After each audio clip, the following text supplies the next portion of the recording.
प्यारे श्रोताओं नमस्कार। मैं हूं आपकी होस्ट मीता गुप्ता। ज्ञानवापी चैनल में आपका स्वागत है। आप सुन रहे हैं पॉडकास्ट अद्भुत चरित्र। दोस्तों, द्रौपदी के अद्भुत चरित्र की कहानी में अब हम सुनेंगे कि दुर्वासा ऋषि के क्रोध से द्रौपदी कैसे बची और हस्तिनापुर की महारानी कैसे बनी। द्रौपदी की यह कहानी IBH द्वारा प्रकाशित किताब अमर चित्र कथा पर आधारित है। इस एपिसोड में हम सुनेंगे कि द्रौपदी को दुर्वासा ऋषि के श्राप से किसने बचाया। जब दुर्वासा ऋषि ने प्रसन्न होकर दुर्योधन से पूछा कि वे उसके लिए क्या कर सकते हैं, तो दुर्योधन ने कहा, आप अपने 10,000 शिष्यों के साथ युधिष्ठिर से मिलने जाएं और उनका अतिथि सत्कार ग्रहण करें। जब द्रौपदी भोजन कर ले तब आप भोजन की मांग करें।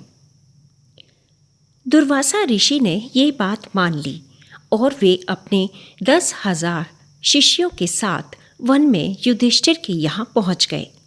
उन्हें देख युधिष्ठिर ने कहा, हे ब्राह्मणों, आप सब पहले नदी पर पाठ पूजा कर लें। दुर्वासा ऋषि ने कहा, वो तो हम कर लेंगे, लेकिन तुम द्रौपदी से कहो कि हमारे लिए अच्छा भोजन तैयार करे। जबकि पांडव और द्रौपदी उस समय तक भोजन कर चुके थे। द्रौपदी ने ये सुनकर भगवान कृष्ण का ध्यान करते हुए कहा, मेरी सखा, मुझे दुर्वासा ऋषि के श्राप से बचाओ। कृष्ण, जो सब जानते थे, वे तुरंत वहां प्रकट हो गए और द्रौपदी से बोले, द्रौपदी, मैं बहुत भूखा हूँ, पहले भोजन करना चाहता हूँ, तब देखूंगा कि मैं क्या कर सकता हूँ। ये सुनकर द्रौपदी परेशान व दुखी होकर कहने लगी, मैंने अभी आपको बताया ना कि यहाँ कुछ भी भोजन नहीं बचा है। लेकिन भगवान कृष्ण बोले, मैं मजाक नहीं कर रहा हूँ, मैं बहुत थका हुआ और भूखा हूँ। जाओ, वह बर्तन लाओ और मुझे दिखाओ। जब द्रौपदी बर्तन लेकर वापस आई तो कृष्ण ने बर्तन में देखा, उसमें चावल का एक दाना और एक दाना सब्जी लगी हुई थी। उन्होंने वह दाना खाते हुए कहा, यह भोजन पूरे ब्रह्मांड को तृप्ति प्रदान करे। इसी बीच नदी पर स्नान कर रहे साधु ऋषि मुनियों ने अचानक महसूस किया कि उनका पेट बहुत भरा हुआ है।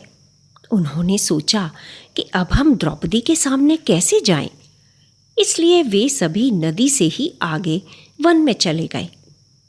तो इस तरह द्रौपदी ने कृष्ण की सहायता से दुर्योधन की चाल को विफल कर दिया। इस तरह वन में रहते हुए पांडवों को 12 वर्ष बीत गए। आखिरकार वह 13वां वर्ष आ पहुंचा जब उन्हें छुपकर अज्ञातवास पूरा करना था। तब युधिष्ठिर ने कहा, हम यह अज्ञातवास राजा विराट की सेवा में बिताएंगे। मैं कंक बनूंगा जो चौसर में माहिर होगा। द्रौपदी ने कहा, मैं सैरंध्री बनकर रानी की सेवा में रहूंगी। भीम ने कहा, मैं रसोइया वल्लभ बनूंगा। अर्जुन ने कहा, मैं नृत्य सिखाने वाला गुरु बनूंगा। नकुल सहदेव ने कहा, हम दोनों घोड़ों और गायों की देखभाल करेंगे। इस तरह वे सभी राजा विराट के महल में अज्ञात रूप से रहने लगे। विराट के महल में रहते हुए पांडवों को जब 10 महीने बीत गए तो एक दिन महारानी के भाई कीचक की कुदृष्टि द्रौपदी पर पड़ी। उसने द्रौपदी को अपनी पत्नी बनने के लिए प्रस्ताव दिया, परंतु द्रौपदी ने कीचक को दुत्कार कर कहा, मेरे गंधर्व पति तुम्हें मार डालेंगे। तब कीचक ने अपनी बहन विराटनगर की महारानी से कहा कि कैसे भी सैरंध्री को उसके पास भेज दे।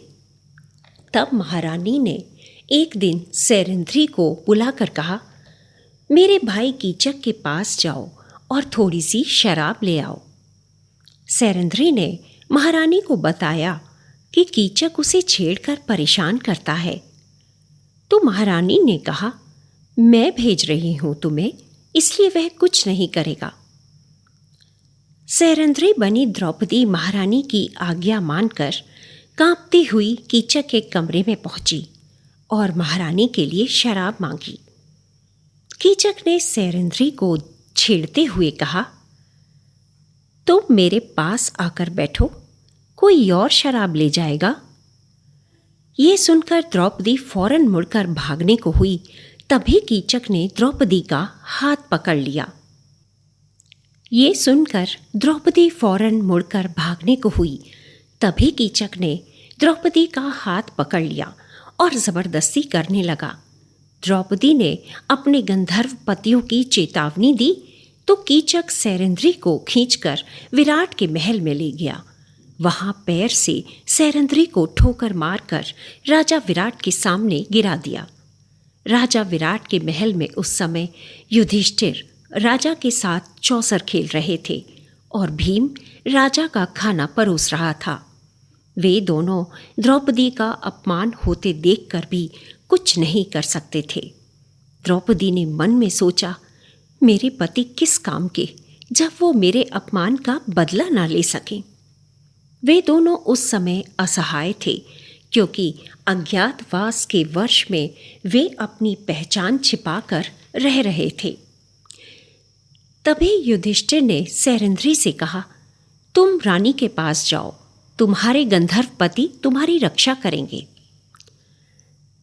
जब रात हो गई तब द्रौपदी भीम के पास गई और बोली, तुम आराम से सो रहे हो जबकि तुम्हारी पत्नी को इतना अपमानित किया गया।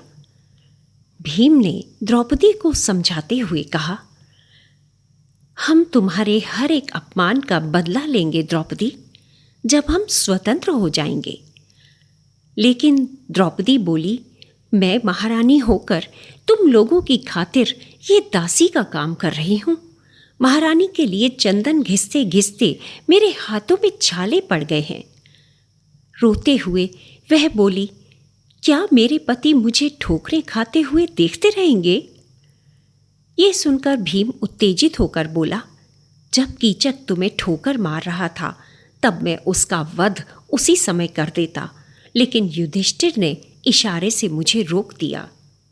द्रौपदी लगातार रो रही थी और फिर चिल्लाकर बोली, क्या मैं एक जुआरी के लिए अपमानित होती रहूं?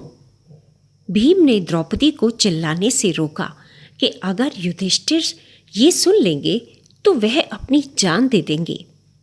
लेकिन द्रौपदी कहने लगी, तुम कीचक को मार दो, नहीं तो वह मुझे परेशान करता रहेगा। तुम मेरी चेतावनी को पूरा करो जो मैंने कीचक को दी थी कि मेरे गंधर्व पति उसकी जान ले लेंगे। अब तक सुबह होने वाली थी। भीम द्रौपदी के आंसू पोंछकर जोश में आकर बोला, अब मैं कीचक को आज ही मार दूंगा। तुम उसे नृत्य कक्ष में अंधेरे में मिलने के लिए बुलाओ, बाकी मुझ पर छोड़ दो। द्रौपदी ने वैसा ही किया जैसा भीम ने कहा था। भीम नृत्य कक्ष में अंधेरे में कीचक का इंतजार करने लगा। जैसे ही कीचक ने वहां प्रवेश किया, भीम ने उसे पकड़कर मार दिया। जब वनवास के 13 साल पूरे हो गए तब दुर्योधन ने पांडवों को उनका राज्य वापस देने से मना कर दिया। यहाँ तक कि केवल 5 गांव भी नहीं दिए गए। पांडव अब योजना बना रहे थे कि आगे क्या किया जाए। तब द्रौपदी एक दिन कृष्ण से मिलने पहुंची और उनसे बोली, धिक्कार है धनुर्धर अर्जुन के ऊपर और मेरे बाकी पतियों पर।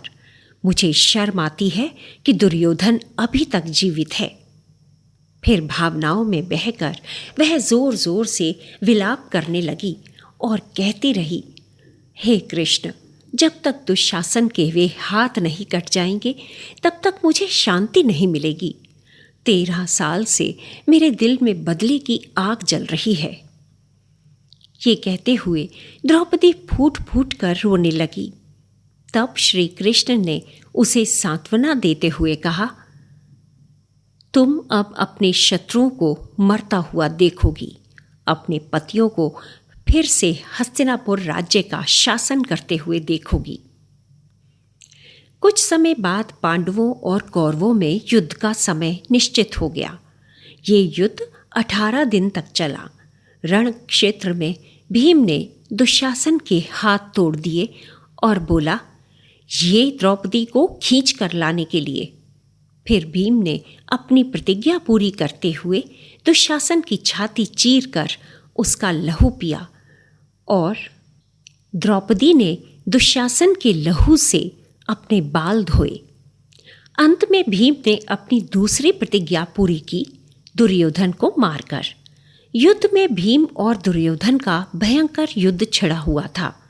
ये देखकर कृष्ण बोले, यदि भीम जल्दी ही दुर्योधन को नहीं मारता तो दुर्योधन ही राज्य पर शासन करेगा।